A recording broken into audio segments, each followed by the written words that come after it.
Hey y'all, welcome back to my channel. If you're new, hi, my name is Alyssa, and for today's video, I am going to be doing the makeup lovers tag. I was tagged by Mel over at Mel C's Makeup and Style to do this video, and I'm going to be linking her channel and her video down below, so definitely go check her out if you haven't already. She is wonderful. Hit that subscribe button over there and tell her I sent you. So yeah, you guys, I'm super excited because I love talking about all things beauty. So without further ado, let's just go ahead and get started. Okay, you guys, jumping into this, I have the question screenshotted, so I'm gonna try and get to this pretty quickly, but we'll see. I'm known to ramble. Question number one is, how do you prepare for videos and how many times a week or month do you film? So in regards to preparation for videos, I just like to keep a notepad thing on my phone, and if ever an idea hits me, I write it down. Whether or not I really want to do it or not, if just something comes to my mind, I write it down. And probably about like twice a month or so, I will actually try and make myself brainstorm ideas so I can have a constant running list of stuff on my phone, and then as I film them, I just take it off. How many times a week or month do I film? So on an average, I will film 1 day a week, so 4 times a month, but I definitely try to film multiple videos each time that I film, just so I constantly have videos that I can either edit or they're already ready to go and on deck in case things come up. So I guess 4 times a month would be the average answer. Number two is, how long does it take you to record and edit? So that depends on the video for both of those things. Recording wise, it can be a full day if it's a vlog. It can be, 30 minutes if it's an unboxing. Makeup tutorials can, oh my God, they can just range for hours depending on how much work it is, what kind of video I'm doing. Like for example, my numbers pick my eyeshadow challenge video, I filmed the tutorial portion, doing the actual makeup. It took me like 3.5 hours to do that makeup look. It was extensive. So it just kind of depends. And then editing is the same way. It just kind of depends on the type of video. Vlogs take way less time to edit because they're more organic, so there's less mistakes. Unboxings are pretty quick as well. Tutorials for me are the things I think that take the longest because, if you start randomly talking or you're not in the screen, and so it just can take me a little bit longer to edit, and that can range from anywhere to a couple hours to weeks. Honestly, I'm not gonna lie to you guys, but I don't edit one video at a time. I am not a film edit upload type of person. It's not happening. Like for example, today I have filmed 3 videos and I will not even pretend to start editing today. Like I don't want to. So there'll be times that I'll start editing a video and maybe it's something that's taken me a little bit longer, or I have a different vision and I need to do more to it. So I'll start editing another video as well to go ahead and get one up that doesn't take as long. So that's why it can just depend. Some things get put on the back burner, which is how they take weeks. Most of the time they take, a couple days, just kind of dependent, but I don't work consistently because I don't want to, so yeah. Number 3 is, what is your favorite drugstore and high-end brand? My favorite high-end brand faux show is Fenty Beauty. You guys know this if you've been with me at all for a minute. Since they launched, I don't love everything in their collection. I have said this multiple times. I don't want to make you think that every product they put out is the bee's knees, because it's not. But as a brand as a whole, I love more things than I don't, if that makes sense. As far as drugstore, I would have to say Morphe, if you consider them drugstore. And then if you don't really consider them drugstore, because if you can't get them at the CVS, I would say either NYX or e.l.f. I know that's more than one, but I don't actually use a lot of drugstore makeup, which is something that I'm working on getting better at. But at the same time, less drugstore makeup really gets me excited than high-end makeup, if that makes sense. Number 4 is, what is your most expensive beauty product? And the most expensive one that I have paid for is the Natasha Denona Sunset palette. I did pay the full price for that.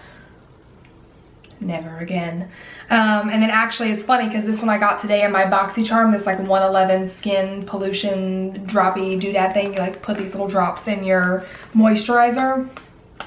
I'm not gonna go into detail on that, but apparently that retails for $135, so that's that might be more expensive than the other one because I think the palette is $130, but either way, both way too expensive, way too unnecessary. Number 5, what motivates you to create content? And I would just say connecting with people and then helping someone. My favorite thing would be if I helped you, learn how to do a new technique, or or a look maybe you wouldn't have tried, or a color of lipstick that you maybe would have never wanted to wear until you saw it, or something like that. Like, that just makes me feel good. Number 6, what is your favorite app to edit your pictures? And for thumbnails and things like that, it's PicMonkey. You guys, it's so good. You can use a free version, and that version is really good. If you upgrade, I definitely think the upgrade is worth it, but you don't have to start there. Like, don't spend the money at first until you're sure you want to keep doing it and keep using it. I used the free PicMonkey for years before I upgraded and paid for it. The paid version for me is very much worth it, but again, like I said, you can definitely get by without it. As for like Instagram and like the app on my phone, I use the Visco app. It's so good, you guys. It's a free app. We love free.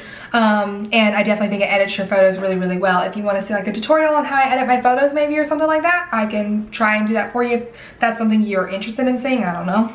Number 7, what is your goal for this year regarding your YouTube channel? And honestly, you guys, I don't know. That sounds so bad. Like, I feel like I should have a goal. I think if we're talking monetarily, like number wise, I would love to reach like 1,500 subscribers. I think that would be great. But like, I've kind of reached this like point in like doing YouTube, because I've been doing YouTube for 3 or 4 years now. I can't even remember. But I've been doing YouTube so long now that I don't necessarily see this as my sole income. Like, I don't necessarily think that my channel is going to take off in that capacity. If it does, that would be amazing, because I would love to be my own boss in that sense, and I really do like YouTube. But if it doesn't, I'm definitely fine with that. So like, I think my goal would just be to make sure like I still enjoy it. I'm still having fun. I'm still connecting with people. And yeah, I don't know. Other than that, because I am monetized, which is really, really great. And I'm so grateful that, you know, all of you guys helped me get there, because I definitely couldn't get monetized without all of you guys supporting my channel. So that's really great, because that used to be, you know, that was my goal for so long. So yeah, I don't know. I feel like I probably need to like really think about that too, to make sure I'm still actively enjoying it and doing it for the right reasons, if that makes sense. But I guess if we're gonna, you know, give a steadfast goal, I would love to reach 1,500 subscribers by the end of the year.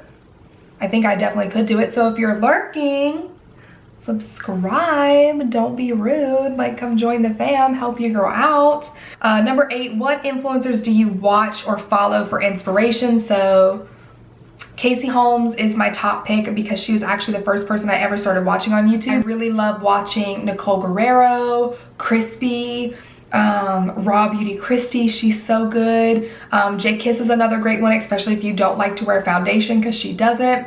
Jaclyn Hill, I really, really loved her back in the day when she did a lot more makeup tutorials, because girl, say what you will, say what you won't, but my girl can do some makeup, okay? All right. Number 9, besides makeup, what else are you passionate about? And for me, that would be travel. Number 10, what is one makeup trend you disliked? Girl, when everybody was doing them like wiggle things, they like wiggled their brows, wiggly eyeliner, wiggly. It was ugly. You know it, I know it. Oh, I was like, oh, blah, blah, blah. It wasn't even like funny enough to attempt. Like, it was just stupid looking. I'm sorry if you did it. Number 11, if I had the opportunity to collaborate with one brand, which would it be and what would you create?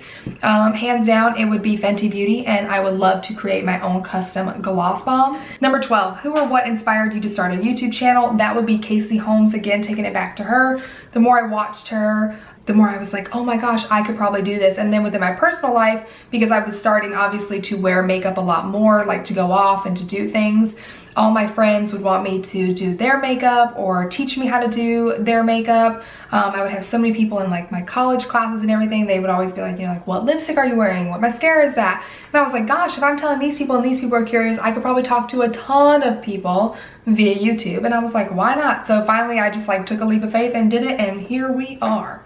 Number 13, what beauty products do you use on a daily basis? If I'm being truthful right now, it's really just my skincare. But if you want to see like my everyday kind of like no makeup look, I will link it up here, because that would be kind of the other answer to this question. So number 14, if you could only use 3 beauty products for the rest of your life, what would they be? And I would have to say mascara, and then concealer and powder, because you could use like a concealer like a foundation, and then because I'm oily I need powder. And then last but not least, number 15 is to tag 3 beauty gurus. And honestly, you guys, Mel tags so many people that I cannot think off the top of my head. I don't want to spend 15 minutes, so I'm going to write your names right here, and I will put you down below when I'm editing. So that way I don't waste any more of your time. But, you know, feel free if you want to do it. Don't do it if you don't want to do it. There's no pressure here ever. But anyways, you guys, yeah, that is all for today's video. I really hope that you enjoyed it. I had a fun time answering these questions, and they were definitely some that I have literally never answered or talked about before on my channel, so I think that was super fun. So I really hope that you enjoyed it. If you did, please don't forget to give it a thumbs up and subscribe to my channel if you haven't already. I post new videos every Tuesday and Friday, and if you hit that notification bell, you will never miss an upload from me. Last but not least, you can also come follow your girl on Instagram at AlyssaNPope, and I will see you in my next one. Bye!